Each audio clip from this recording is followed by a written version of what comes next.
Jake Morrison wiped the sweat from his face as he stared at the battle screen.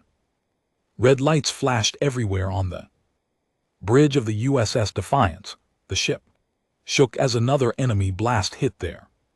"Shields, sir, our shields are down to 30%, called out Lieutenant Amy Brooks. From her station, Captain Ryan Stone looked grim. "How many ships have we lost, sir? The Zerian mother ship is too strong. Our weapons can't get through their shields." Jake watched the massive enemy ship on the screen. It was 3 times bigger than anything the humans had ever built. The Zerans had been winning this war for 2 years. Every battle ended the same way. The aliens retreated and more good people died. Other alien races in the Galactic Council called humans the baby species. They said humans were too young and too stupid to really help in the war. Most of the time, human ships just carried supplies or guarded empty space while the real fighters did the important work. Jake had been in this war since the beginning. He had seen too many friends die. He had watched alien commanders make the same mistakes over and over again. They fought like machines, always following the same patterns, but humans were different.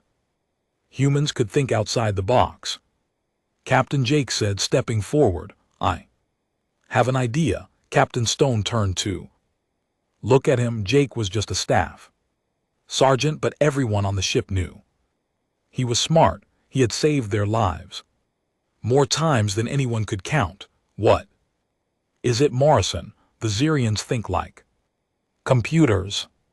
They expect us to attack the same way every time. But what if we don't explain?" Jake pointed at the screen. 3 hours ago, our fighters shot down a Zerian scout ship. It's still floating out there, damaged but not destroyed. If someone could get inside it and fly it to the mothership, they might not shoot it down. That's suicide. Morrison, even if you got close, how would you damage something that big?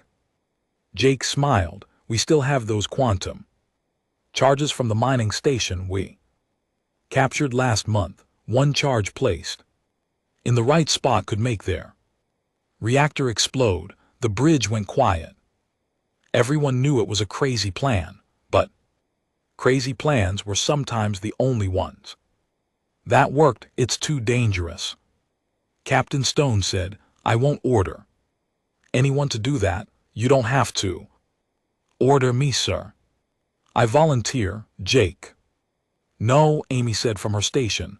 "There has to be another way." "There isn't," Jake replied. "Look at the screen. We're losing. In 1 hour, that mothership will destroy our entire fleet. Then it will head to Earth and kill everyone we care about." Captain Stone studied Jake's face. He had known the young soldier for 3 years. Jake never gave up, and he never let his friends down. "How would you even get to the Zerian ship without being seen?" "The debris field from the last battle. I can use our smallest fighter and hide among the wreckage. Zerans won't expect anyone to be crazy enough to try it, and then I fly the captured ship straight at the mother ship. When I get close to their reactor core, I set off the quantum charge." "You'll die," Jake shrugged. "Maybe.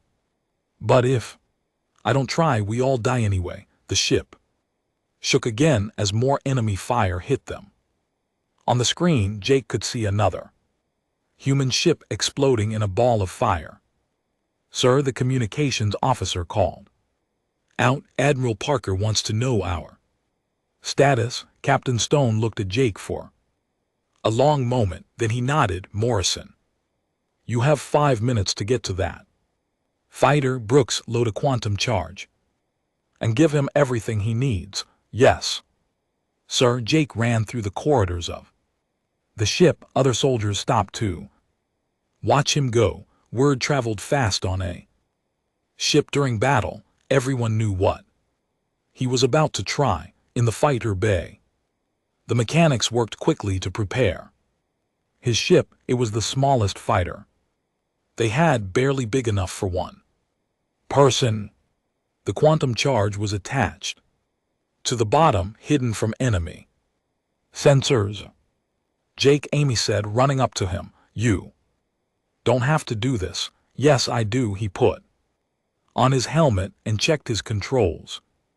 Tell my sister I said goodbye. Tell her yourself when you get back. Jake climbed into the fighter and started the engines. The bay doors opened and he could see the battle raging outside. Laser beams crossed the darkness like deadly lightning. Ships exploded in bright flashes that lit up space for just a moment before fading away. He flew out slowly, staying close to the wreckage of destroyed ships. The Zarans were focused on the big targets. They didn't notice one small human fighter moving through the debris. It took 20 minutes to reach the damaged Zarian scout ship. Jake's hands were steady as he docked with it and climbed inside. The alien controls were different, but he had studied captured Zarian technology for months. The scout ship's engines came to life. Jake turned it toward the massive mother ship and began to fly. His heart pounded, but his mind was clear. This was what he had trained for his whole life. The Zarian mother ship grew larger and larger on his screen. Soon it filled his entire view. He was inside their defensive perimeter.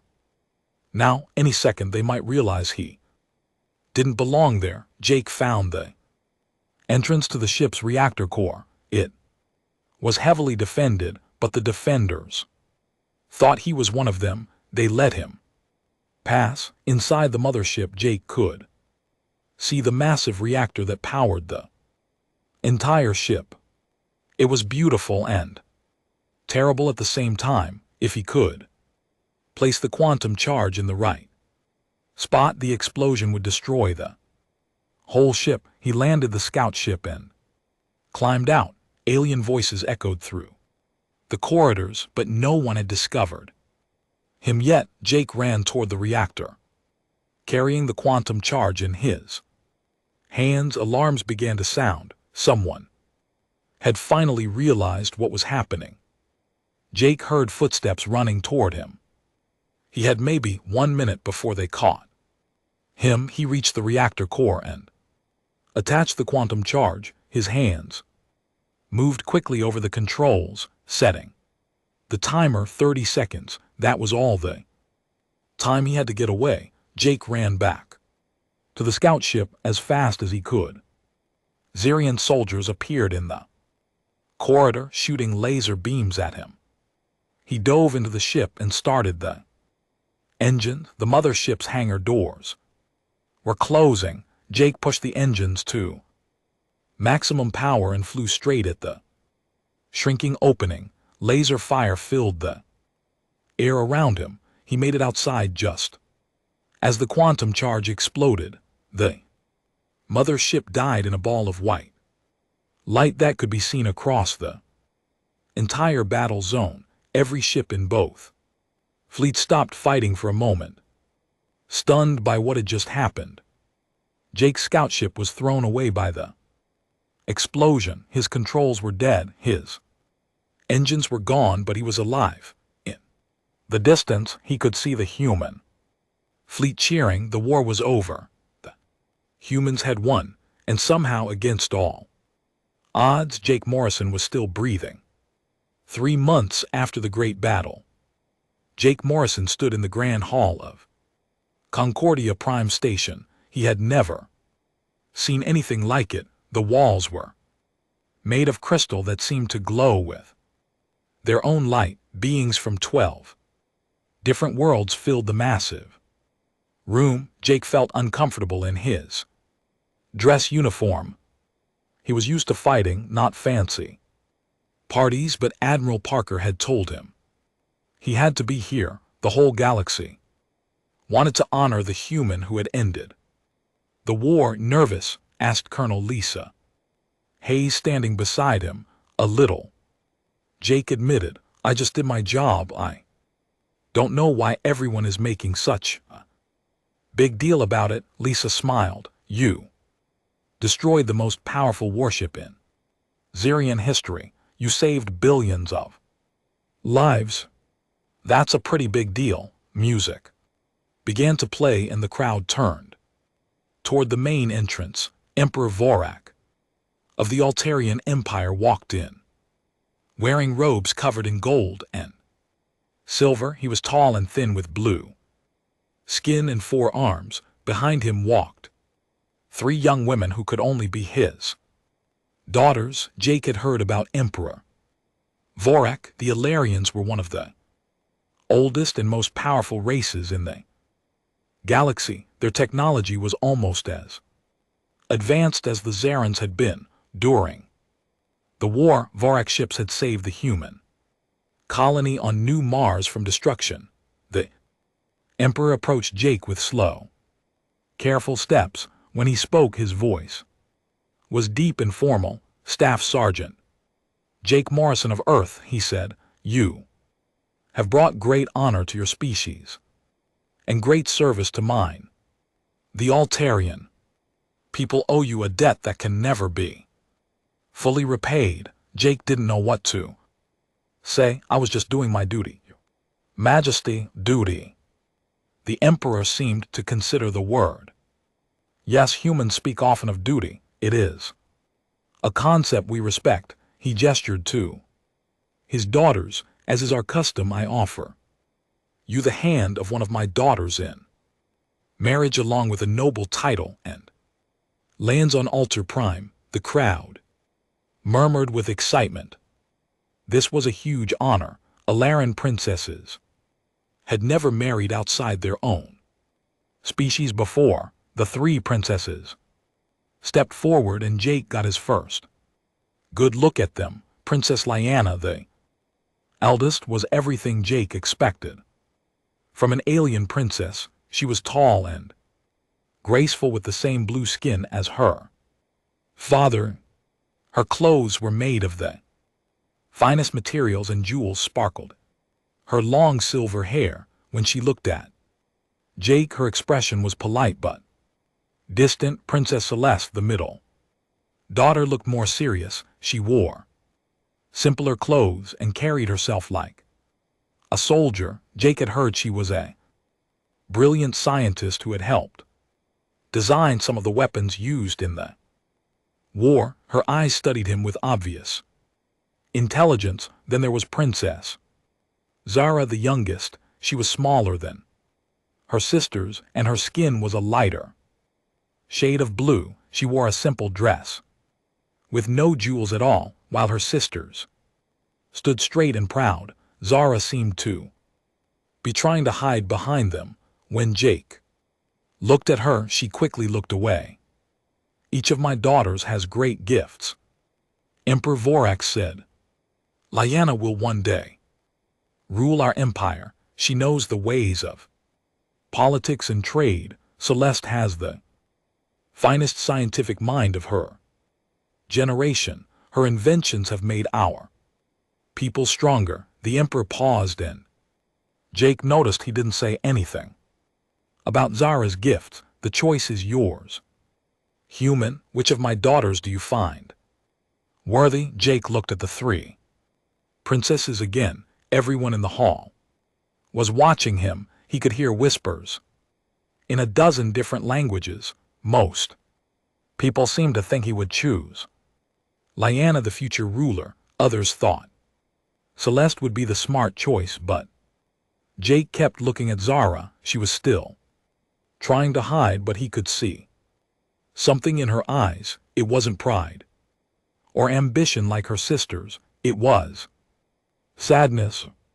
She looked like someone who had been hurt many times and expected to be hurt again. Before I choose, Jake said, may I speak with each princess? Emperor Vorak nodded. Of course. Jake walked over to Lyanna first. She smiled At him, but the smile didn't reach her eyes. You would have a good life with me, she said in perfect English. I can offer you power and position among the stars. Thank you, Your Highness. What do you think of other species? Humans, for example. Humans are useful, she said carefully. Your victory proved that even young species can contribute to galactic civilization. Jake nodded and moved to Celeste. She looked at him with sharp, calculating eyes. I have studied human military tactics, she said. Your approach to warfare is crude but effective. I could teach you about real science and technology. What about human culture, our art, our music, our stories? Celeste shrugged. Primitive but harmless. You would learn to appreciate more sophisticated things in time. Finally, Jake walked over to Zara. She was shaking slightly and she wouldn't look at him. Your Highness, he said gently, what do you think of humans? For a moment she didn't answer. Then she looked up at him and Jake saw something that surprised him. Her eyes were full of compassion and understanding. I think, she said quietly, that humans feel things very deeply. Your emotions are strong and real. Many people see that as weakness, but I think it's beautiful. It's what made you brave enough to save us all. Jake felt something click in his mind. Here was someone who understood what it meant to be human, not the violence or the technology, but the heart of what made his people special. I've made my choice, Jake announced, turning back to the Emperor. The hall went completely silent. Everyone leaned forward to hear his decision. I choose Princess Zara. The silence exploded into shocked whispers. Jake heard gasps and confused voices in many languages. Some people sounded angry, others sounded confused. Emperor Vorek's 4 eyes widened in surprise. Are you certain? Perhaps you do not understand what you are choosing. I understand perfectly, Your Majesty. Princess Lyanna looked offended. Princess Celeste seemed confused, but Princess Zara looked terrified. Why, she whispered, why would you choose me? Jake smiled at her. Because you're the only one who sees me as a person instead of just a useful tool. Emperor Vorak recovered from his shock. Very well, if this is your choice, then it shall be. Honored, but you should know that Zara is different from her sisters. Different. How she has certain abilities that our people consider unfortunate. She can sense the emotions and thoughts of other beings. It is seen as a weakness in our culture. Jake looked at Zara with new understanding. No wonder she seemed so sad. In a society that valued strength and control, having empathy would be seen as a flaw. Your Majesty, Jake said, on my world we would call that a gift, not a weakness. Zara's eyes filled with tears. For the first time in her life, someone had called her abilities a gift. The ceremony continued, but Jake barely noticed. He was thinking about what he had just learned. Princess Zara could understand the feelings of others in a galaxy full of different species who barely understood each other. That wasn't a weakness at all. It was exactly what the galaxy needed. As the evening ended, Jake found himself alone with Zara on a balcony overlooking the stars. She was still nervous around him. You don't have to do this, she said. I could speak to my father. You could still choose one of my sisters. I don't want your sisters, Jake said. I want to get to know you. But why? Everyone says I'm the worthless daughter. I can't rule an empire like Lyanna. I can't build weapons like Celeste. All I can do is feel what others feel. Jake looked out at the stars. Princess, do you know why Humans won this war because you're brave fighters. No, we won because we understood our enemies better than they understood us. We could predict what they would do because we knew how they thought and felt. Your gift could prevent wars before they start. Zara was quiet for a long time. No one has ever said that to me before. Then no one has been paying attention. Jake said, trust me, princess. Sometimes the most important gifts are the ones other people can't see. As they stood together under the alien stars, Jake knew he had made the right choice. He didn't understand everything about this strange new life he was entering, but he understood one thing perfectly. Sometimes the greatest treasures were the ones everyone else ignored. The transport ship Meridian was not a luxury vessel. It carried cargo and passengers between the core worlds, and comfort was not its main purpose. Jake Morrison didn't mind. He had spent most of his adult life on military ships, where comfort meant having clean water and food that didn't taste like cardboard. Princess Zara, however, was clearly struggling with the simple accommodations. She sat on the narrow bunk in her small cabin, looking lost and afraid. She had never been away from the royal palace for more than a few days. The sleeping quarters are adequate, she said when Jake checked on her after their first day of travel. Jake could tell she was lying. Her empathic abilities might let her read others, but her own emotions were easy to see on her face. You don't have to pretend with me, he said, sitting down across from her. If something is bothering you, you can tell me. Zara looked surprised. In my family, we don't complain about difficulties. It shows weakness. Where I come from, we call it being honest. For the next few days, they barely spoke. Zara spent most of her time in her cabin reading from a small electronic device. Jake tried to give her space, but he was worried about her. She looked sadder each day. On the fourth day, Jake decided to try a different approach. He brought 2 cups of coffee to her cabin and knocked on the door. Princess, I thought you might like to try something from Earth. Sarah opened the door. She had been crying, though she tried to hide it. What is it? She asked, taking the cup. Coffee. It's a hot drink we make from beans. Some people love it, others hate it. Zara took a small sip and made a face. It's very bitter. Jake laughed. Yeah, it takes getting used to. Here, try it with some sugar. As Zara added sugar to her coffee, Jake noticed she was watching him carefully. You're reading my emotions, aren't you? He asked. She looked embarrassed. I'm sorry, I can't help it. Your feelings are very loud. What do you sense? Confusion, worry, and something else I don't understand. It feels warm and safe. Jake thought about that. Maybe that's what humans call friendship. Friendship. Zara seemed puzzled. But we barely know each other. That's usually how friendship starts.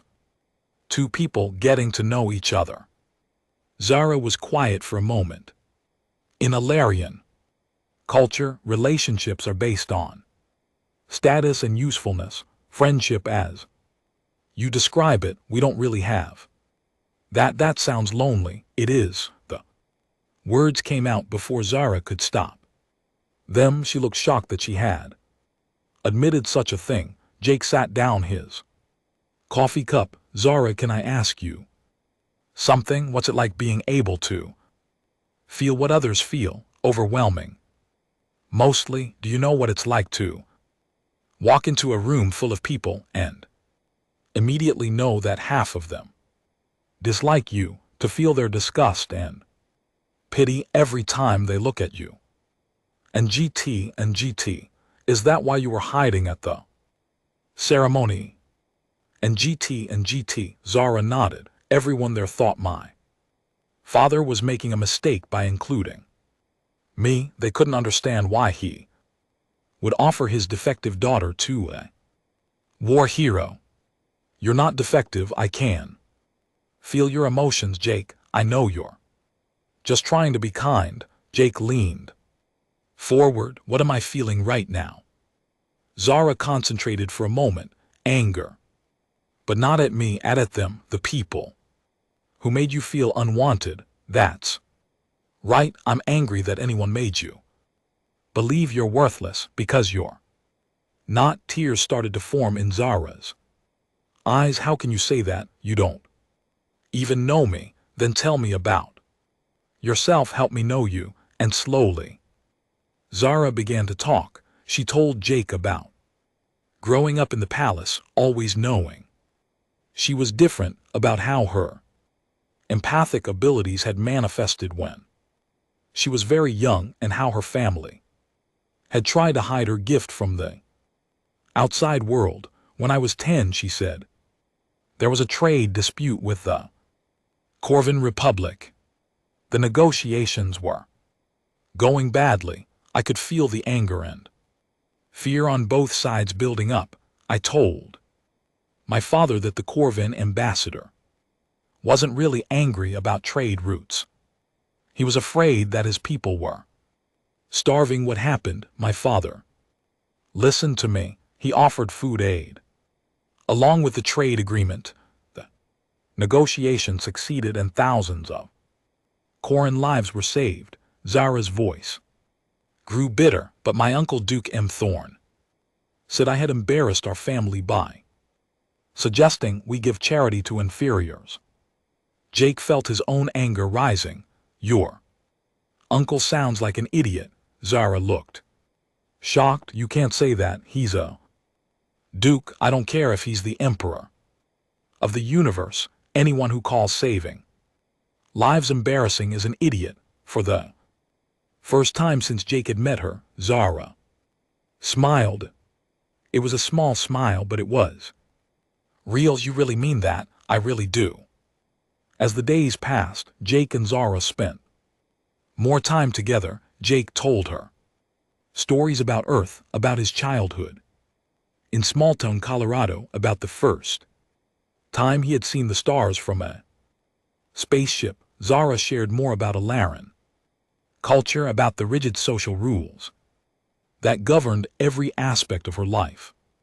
On Alter Prime, she explained, everyone knows their place. The nobles rule, the scientists create, the workers serve. There's no room for someone who doesn't fit the categories. Sounds boring, Jake said. It's stable, predictable. That's what my people value. What do you value? Zara thought for a long time. I used to think I valued the same things, but talking with you, I think I value understanding, connection, the feeling that someone sees me for who I really am. Jake smiled. I think I'm starting to understand you, Zara, and I like what I see. On the 10th day of their journey, bad news reached them. A priority message came through the ship's communication system. Duke M. Thorne, Zara's uncle, was challenging the marriage agreement. He claimed that Jake had been deceived about Zara's fitness as a bride and demanded that Emperor Vorak offer him a different princess. Zara read the message and went pale. I knew this would happen. What do you mean? My uncle has always hated me. He thinks I'm a stain on the family honor. He's been waiting for a chance to get rid of me permanently. Jake read the message again. What can he actually do? He has influence with the noble council. If enough of them agree that the marriage was made under false pretenses, they can force my father to annul it. And then what happens to you? Zara's voice was very quiet. Exile probably, or they might decide I should spend my life in a monastery away from polite society. Jake felt anger burning in his chest. They Can't do that. They can and they will. You should let them give you one of my sisters instead. Lyanna or Celeste would make you happy. No, they wouldn't. How can you know that? Jake took Zara's hands in his because they don't see the galaxy the way you do. They see other species as useful or useless, strong or weak. You see them as people with feelings and hopes and fears. That's not a weakness, Zara. That's exactly what this galaxy needs. And but my uncle. Your uncle is wrong, and I'm going to prove it. Zara looked at him with wide eyes. How Jake smiled by showing everyone what you can really do. Your empathic abilities aren't just useful for understanding individuals. They could help entire species understand each other. I don't understand. Trust me, Jake said. We're going to chain some minds. That night Jake sent his own message back to Alter Prime. It was addressed to Emperor Vorak with copies to the Galactic Council and Duke M. Thorn himself. Your Majesty, he wrote, I am honored by your offer and grateful for your daughter's hand in marriage. Princess Zara possesses gifts that could reshape galactic diplomacy. I look forward to demonstrating her value to those who have failed to see it. The marriage will proceed as planned. He signed it. Staff Sergeant Jake Morrison, hero of the Zirian War, future husband of Princess Zara. When Zara read the message, she was terrified. You're challenging my uncle publicly. He'll destroy you. He can try, Jake said, but I didn't survive a suicide mission against the Zirians just to give up on the best thing that's ever happened to me. I'm the best thing that's ever happened to you. Jake looked into her eyes. Zara, for the first time in my life, I'm with someone who understands what it means to care about others. Someone who sees the good in people instead of just their usefulness. If that's not worth fighting for, I don't know what is. Sarah threw her arms around him and held tight. For the first time in her life, someone was willing to fight for her instead of against her. Outside the ship's windows, the stars wheeled silently through space, carrying them toward whatever challenges waited ahead. But Jake wasn't worried about the future anymore. He had found something worth protecting. The emergency session of the Galactic Council was unlike anything Jake Morrison had ever seen. Representatives from dozens of species filled the great chamber on Concordia Prime. The air buzzed with tension and worried voices. Speaking in many languages, Jake sat in the human section next to Admiral Parker. 3 rows ahead, Princess Zara sat with the Altarian delegation. Even from behind, Jake could see how stiff and nervous she was. Her uncle, Duke Melthorn, sat beside her with a look of cold disapproval. The situation is worse than we thought. Admiral Parker whispered to Jake. The hegemony has attacked 3 more systems in the past week. They're moving faster than anyone expected.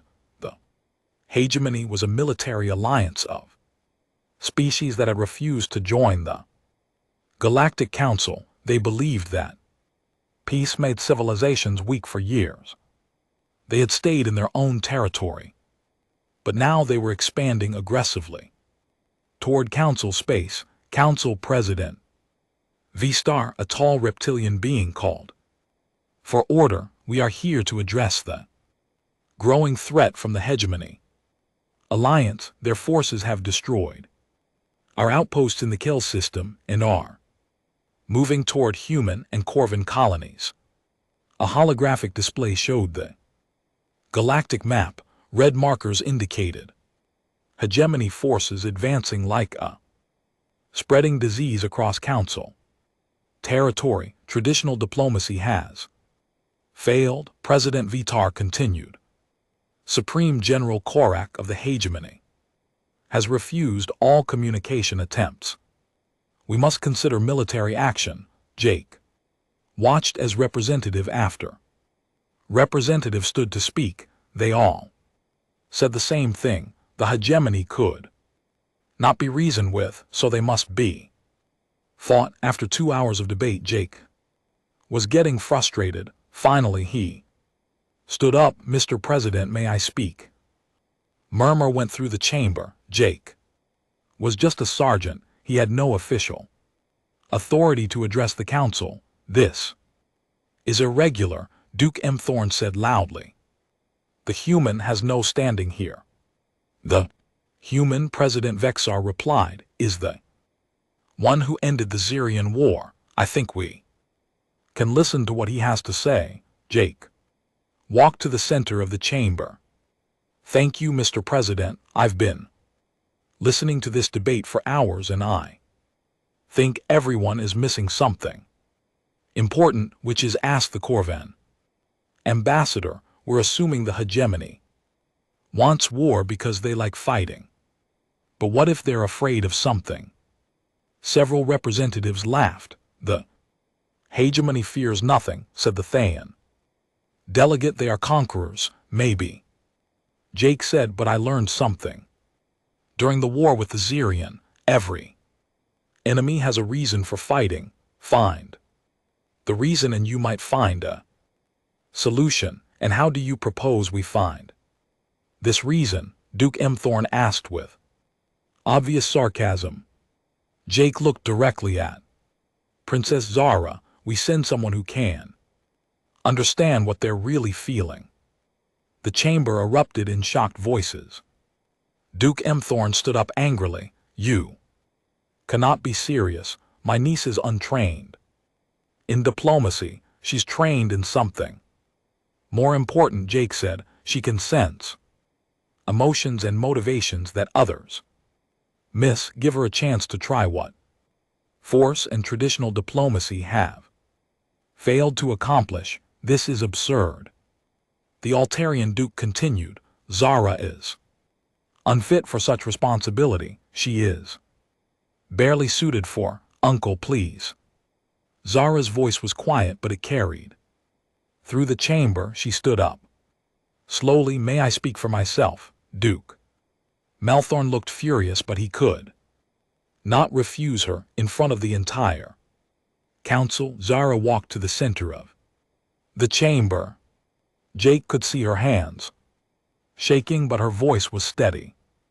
Honored representatives, she said, I know that many of you see my abilities as a weakness. In a Laren society, empathy is considered a flaw, but I have learned that understanding others is not weakness, it is strength. She gestured toward the galactic map. You see, the hegemony is mindless aggressors, but they are living beings with thoughts and feelings just like us. If I could speak with them, I might learn what drives their actions. And if you are wrong, ask the Thayan delegate. If they simply kill you. Zara looked at Jake, drawing strength from his encouraging smile. Then we will be no worse off than we are now. But if I am right, we might find a way to end this conflict without destroying millions of lives.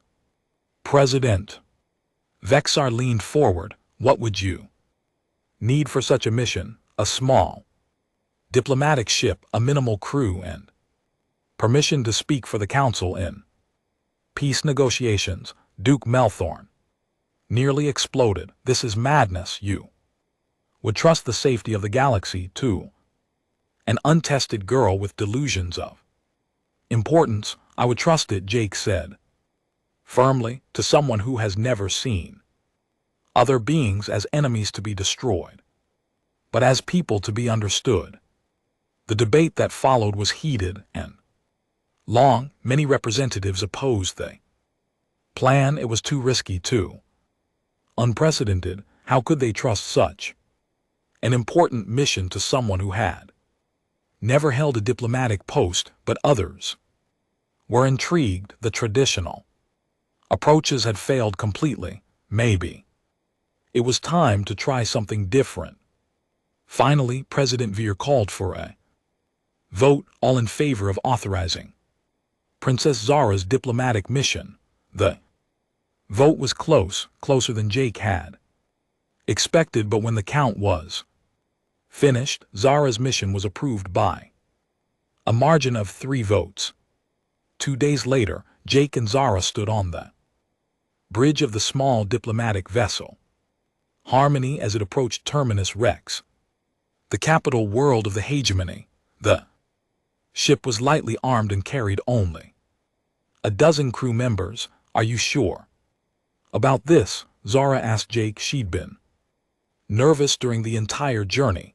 I'm sure about you, Jake replied. You can do this. The communication system crackled. To life, unknown vessel, you are approaching hegemony space. State your business or be destroyed. Captain Ben Foster, the ship's commander, responded. This is the diplomatic vessel Harmony. We request permission to meet with Supreme General Korek on behalf of the Galactic Council. There was a long pause, then followed the escort ships. Any deviation from course will result in your destruction. 6 hegemony fighters surrounded the Harmony and guided it toward Terminus Rex. The planet was a fortress world covered with military installations and weapons platforms. They landed at a heavily guarded spaceport. Hegemony soldiers in black armor escorted Jake and Zara to a massive building that looked more like a fortress than a government center. Supreme General Korek was not what Jake had expected. He was tall and powerful looking, with gray skin and burning red eyes. But when Zara used her abilities to read his emotions, she sensed something unexpected. He's afraid, she whispered to Jake as they waited in the general's office. Afraid of what? I'm not sure yet, but the fear is very strong. When General Korech entered the room, his presence filled the space. He moved like a predator and his voice was deep and threatening. So he said, the council sends a child to negotiate with the hegemony. Is this meant to insult us? No, General, Zara said calmly. I am here because I believe there is more to this conflict than either side understands. Korek laughed harshly.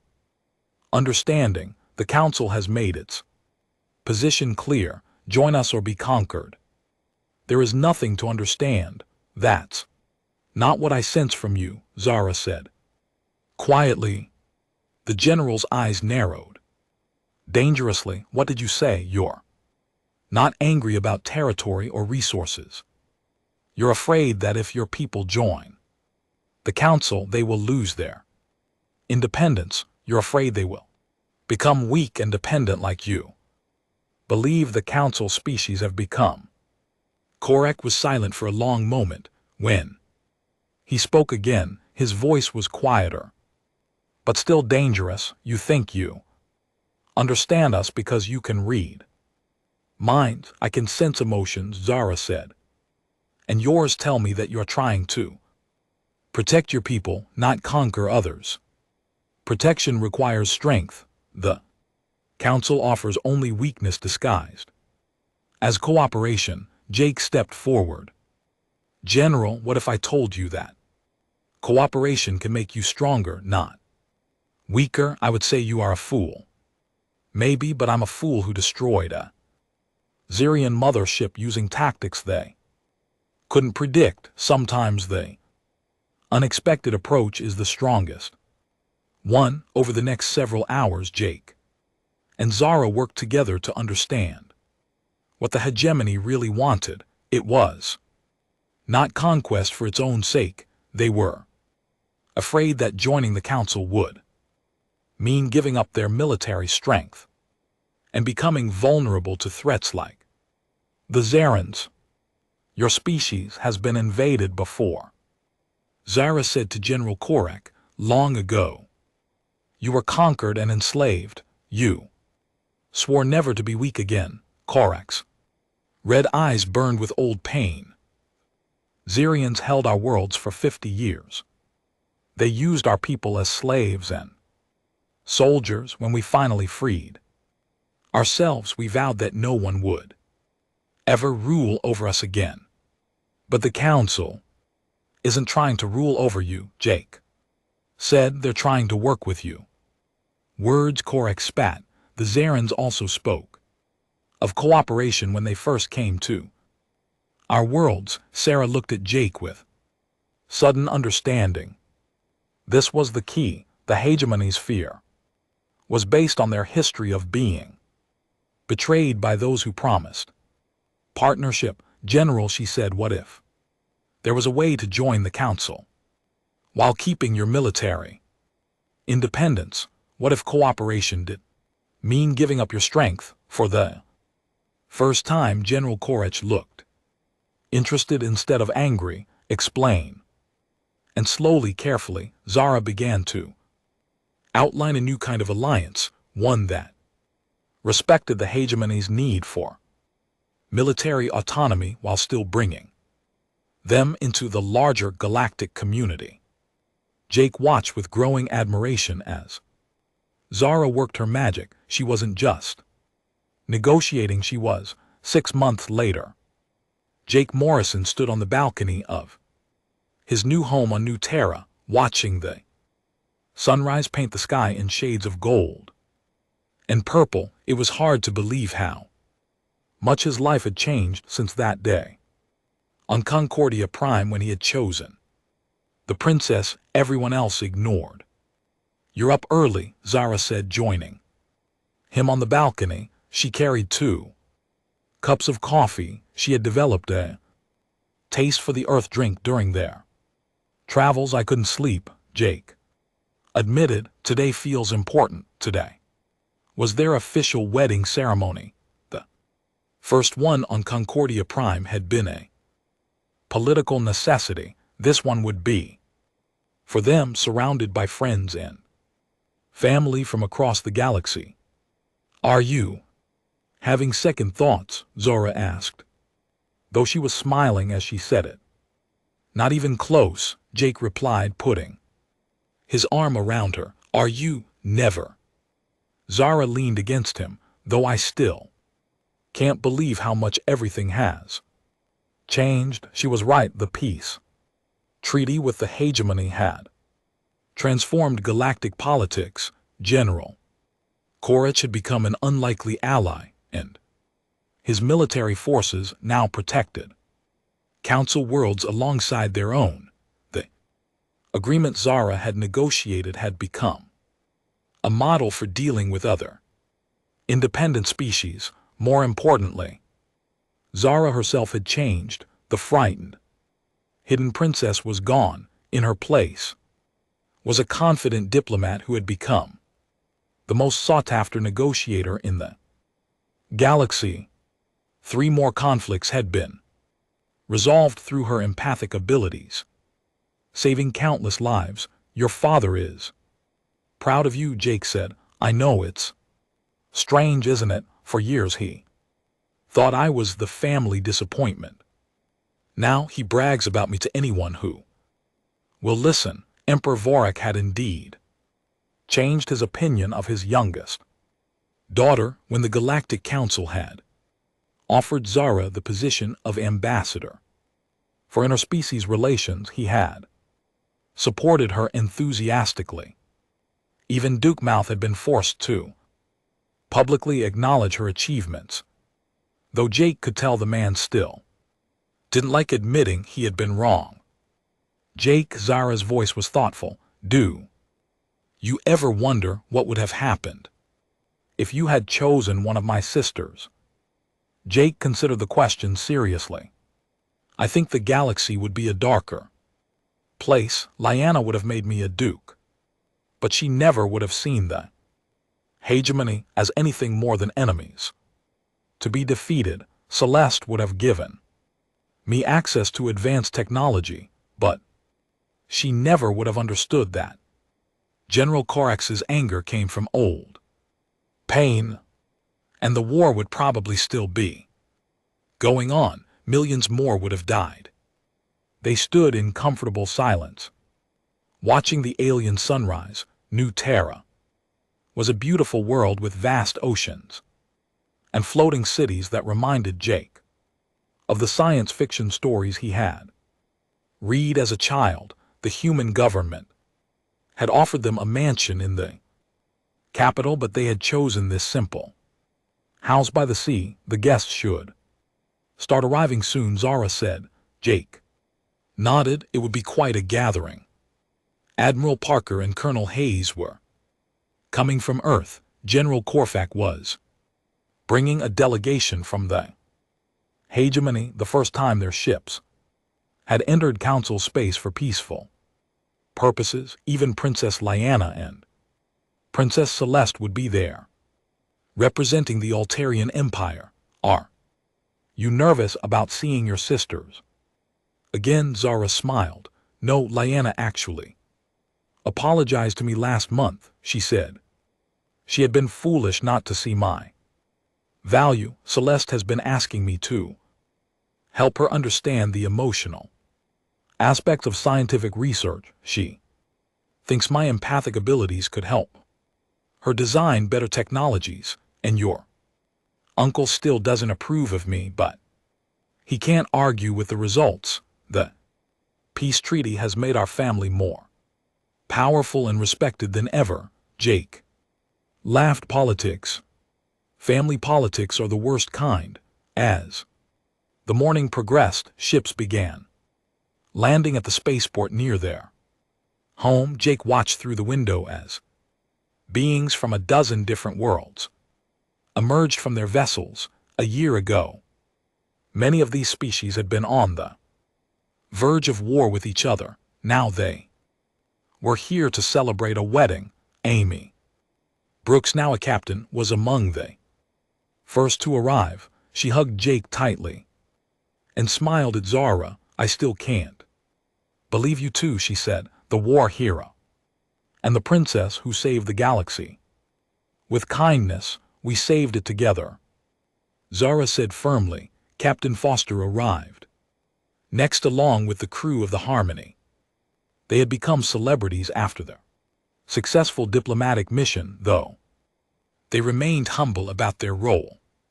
Jake, Captain Foster said, I have something for you. He handed Jake a small metal object. It was a piece of debris from the Zirian mothership, polished and mounted on a simple stand. I thought you might want a reminder of where this all started. Jake was touched. The piece of alien metal represented the moment his life had changed forever, not just because he had won a victory, but because that victory had led him to Zara. As the afternoon approached, more guests arrived. General Corfac came with a full honor guard, impressive in their black and silver uniforms. Jake was surprised to see that the general was smiling, something that would have been unthinkable during their first meeting. Morrison, Corax said in his deep voice, I bring greetings from the Hegemony Council. Thank you, General. I'm honored that you came. The honor is mine. Your mate has taught my people much about the strength that comes from understanding rather than conquest. Korak turned to Zara and bowed formally. Princess, the Hegemony owes you a debt that can never be repaid. You saw through our anger to the fear beneath, and you helped us find a path to honor without war. You found that path yourselves, General. I just helped you see it. As the sun began to set, the wedding ceremony began. It was held on the beach with the ocean providing a natural backdrop. President Vestar of the Galactic Council had agreed to officiate, making this the first Interesse's wedding conducted at the highest levels of galactic government. Jake stood at the altar, wearing his dress uniform, watching as Zara walked down the aisle. She wore a simple white dress in the human tradition, but with a Laren jewelry that caught the light like captured stars. She was beautiful, but more than that, she was radiant with happiness. When she reached him, Jake took her hands and looked into her eyes. He could see their entire future there, the challenges they would face together, the differences they would bridge, the love that would sustain them through whatever came next. Princess Zara of Altar, President Vitar said in his formal voice, "Do you take this human as your partner in life and service to the galaxy?" "I do," Zara said, her voice clear and strong. "Staff Sergeant Jake Morrison of Earth, do you take this princess as your partner in life and service to the galaxy?" "I do," Jake replied. "Then by the authority of the Galactic Council and the governments of your respective worlds, I pronounce you married. May your union bring peace and understanding to all species." The crowd erupted in cheers. Beings from dozens of worlds applauded and called out congratulations in their native languages. Jake kissed Zara as fireworks exploded overhead, a human tradition that had been adopted by many other species. Later at the reception, Jake found himself talking with Emperor Vorak. The Altarian ruler looked more relaxed than Jake had ever seen him. "I owe you an apology, young Morrison," the Emperor said. "When you chose Zara, I thought you were making a mistake. I believed you had been deceived about her worth. And now I realize that you saw something the rest of us were blind to. My youngest daughter has become the most valuable member of our family, perhaps the most important diplomat in galactic history." Jake smiled. "I just saw someone who needed someone to believe in her. It was more than that. You saw potential where others saw only weakness. That is a rare gift." As the evening continued, Jake and Zara moved among their guests, receiving congratulations and well wishes. Jake was struck by how many different species were represented: humans, Alarians, hegemony members, Corvans, Theans, and others, all celebrating together in peace. "You know what this means, don't you?" Zara said, as they danced under the stars. "What?" "We're going to have very interesting children, half human, half altar. Children with empathic abilities." Jake grinned. "The galaxy won't know what hit it. They'll be natural diplomats born to understand different species and help them work together just like their mother." As the night wound down and their guests began to depart, Jake and Zara stood together on the beach.